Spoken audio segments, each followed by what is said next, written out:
नमस्कार, मैं विलास उर्पड़े फिर स्वागत करता हूं आपका आपके अपने web news channel Supreme Power पर। दोस्तों, हम आपके लिए नित्य प्रतिदिन ऐसी ही न्यूज प्रकाशित करते रहे, इसके लिए आप हमारे न्यूज वीडियो को लाइक जरूर करें और चैनल पर वीडियो जब देखते हैं तो कमेंट कर हमें अपने सुझाव और अपने विचार जरूर साझा करें। दोस्तों, इस चैनल पर हम आपके लिए निरंतर ऐसे ही न्यूज प्रकाशित करते रहेंगे, तो देखने के लिए बने रहे सुप्रीम पावर के साथ। चलिए शुरुआत करते हैं आज की सुप्रीम पावर की ताजा तरीन खबर की। खबर महाराष्ट्र के गोंदिया से नाबार्ड पुरस्कृत जलधन एफपीओ और बाहेकार जी व्यसन मुक्ति केंद्र द्वारा वृक्षारोपण कार्यक्रम संपन्न हुआ। आज दिनांक 30/7/2024 को नाबार्ड पुरस्कृत जलधन एफपीओ और बाहेकार जी व्यसन मुक्ति केंद्र द्वारा वृक्षारोपण कार्यक्रम संपन्न हुआ। माननीय कार्यक्रम अंजना शमनाथ डीजीएम आरबीआई की उपस्थिति में संपन्न हुआ। इस कार्यक्रम के अध्यक्ष अविनाश लाडसर डीडीएम नाबार्ड उपस्थित थे। मुख्य अतिथि के रूप में शशिकांत साहेब एजीएम आरबीआई एवं विशिष्ट अतिथि के रूप में अंजना शमनाथ डीजीएम उपस्थित थी।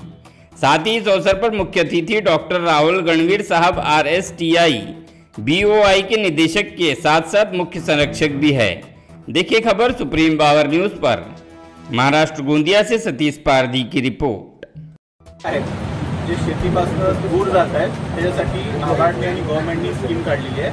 त्याच्याकडून तुम्हाला सपोज कोणत्याही कृषीमध्ये किंवा कृषी संलग्न कोणता व्यवसाय, जसं तुम्ही इथे 4-5 व्यवसायात आले, ते दूध पालन असो, बकरी पालन असेल, तुमचं फिशरीज असेल, ठीक आहे, किंवा तुमचं ॲग्री एक्सटेन्शन, तुमचं ॲग्री झालं आहे ना, ॲग्री हॉर्टिकल्चर, बरोबर. तर शेतकऱ्यांचं जे एक्सटेन्शन सर्व्हिस ज्याला आपण म्हणतो, त्यांना माहिती देणं की आता हे कर, हे पिको, हे पेस्टिसाईडला वगैरे, त्याला एक्सटेन्शन सर्व्हिस म्हणतात. तर ह्या सगळ्या याच्यामध्ये तुझा उपयोग आहे. पण काय बरं सगळ्या सांगितलं, बँक मदत करायला तयार आहे. प्रश्न कसा आहे, आता तुम्ही 10 एकरच्या गोष्टी करता, तुमचे आई वडील मॉर्गेज करायला तयार आहेत का? आई वडिलांचा तुमच्यावर विश्वास आहे का? कारण की जेव्हा आपण एडिक्शनमध्ये जातो तर आई वडिलांचा आणि समाजाचा विश्वास आपल्यावर तुटतो आणि विश्वास तुटल्यानंतर आपल्याला आई वडील मदत करत नाही. आई वडील मदत करत नाही म्हणून आणखी आपण एडिक्शनकडे वळतो. हा एक पार्ट. म्हणून त्याच्यामधला सोल्युशन हा आहे की आपण व्यसन करू नये आणि आई वडिलांना किंवा समाजाला मी 4 वर्षापासून ड्रिंक केलेली नाही, 5 वर्षापासून केलेली नाही, 6 वर्षापासून केलेली नाही, हे दाखवणे, म्हणजे समाजामध्ये विश्वास निर्माण करणे. जोपर्यंत तुम्ही विश्वास निर्माण करणार नाही तोपर्यंत तुमचे आई वडील, तुमचे भाऊबंधू, मित्र तुम्हाला सपोर्ट करणार नाही, समर्थन करणार. बँक मदत करायला तयार राहील, परंतु तुमच्या समाजातून आई वडिलांनी किंवा ज्यांना मॉर्गेजची आवश्यकता आहे किंवा मार्जिन मनीची आवश्यकता आहे ते भरण्यासाठी तुम्हाला तुमच्या नातेवाईकांची सपोर्टची आवश्यकता पडते. आयुष्य काढायचं, कारण की व्यसनाधीनता हा आजार, आणि ह्या आजाराला मात द्यायची असेल तर एक दिवस आपल्याला एक दिवस करत आपण त्याला मात करू शकतो.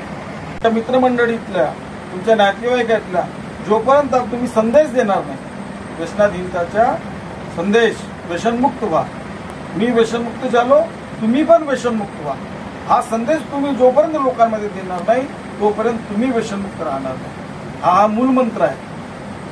दूत म्हणून काम करा तर तुम्ही व्यसनमुक्त व्हाल. आणि या सगळ्यांच्या मंचाच्या तर्फे मी तुम्हाला अभिनंदन करतो किंवा आशा बाळगतो की तुम्ही व्यसनमुक्त व्हाल. आणि ह्या ज्या योजना सरांनी, नाबार्डच्या सरांनी आणि आरसीटीनी ज्या योजना सांगितल्या त्याचा तुम्ही लाभ घ्याल आणि उद्योजक व्हाल. तुम्ही आता बोलताना बोलले, आणि राहुल मला काय, तुम्ही पण. दोस्तों, हम देश प्रदेश, आपके जिले और आपके क्षेत्र से जुड़ी खबरों को प्रकाशित करते रहते हैं, तो आप हमारी खबरों को देखने के साथ साथ हमारे चैनल से सीधे जुड़ सकते हैं, सिर्फ और सिर्फ इस लाल बटन को दबाकर और हमारे चैनल को सब्सक्राइब कर